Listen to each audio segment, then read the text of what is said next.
एक किसान था जिसके दो बेटे थे। वह बहुत ही आलसी और निकम्मे थे। वह अपने पिता को कामकाज में हाथ बटाने के बजाय आलस किया करते थे, इधर उधर घूमते फिरते रहते थे। किसान को अपने बेटों की बहुत फिक्र थी। वह सोचते थे कि मेरे मरने के बाद इनका क्या होगा, यह अपना पेट कैसे भरेंगे, अपने परिवार को कैसे संभाल पाएंगे। एक दिन किसान की हालत बहुत ही गंभीर थी। कहने का मतलब किसान मरने की हालत में था। तभी किसान ने अपने दोनों बेटों को बुलाकर उनसे कहा कि हमारे खेत में एक खजाना गड़ा हुआ है, लेकिन वह किस जगह है उसकी जानकारी मुझे भी नहीं है, लेकिन खोदने के बाद तुम्हें वो खजाना मिल जाएगा। इतना कहकर किसान भगवान को प्यारे हो गए। खजाने की खबर सुनकर दोनों बेटों के मन में लालच आ गया और वो दोनों खेत पर चले गए और खेत को खोदने लगे।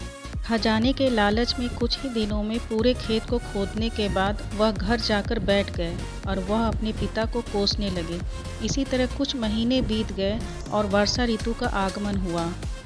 किसान के बेटों के पास पेट भरने के लिए सिर्फ एक ही जरिया था, वो है खेती। वर्षा का पानी पाकर वह बीज अंकुरित हुए और देखते ही देखते खेत लहराने लगे। ऐसा लग रहा था कि हवा के झोंके से लहरा रहा था। यह देखकर किसान के बेटे बहुत ही खुश हो गए। उनको समझ आ गया कि परिश्रम ही सच्चा धन होता है और वो उसी तरह से अपने पिता के शब्दों का मोल भी समझ गए और अपने कामकाज में लग गए। परिश्रम ही सच्चा धन होता है, बिना परिश्रम के कुछ नहीं मिलता।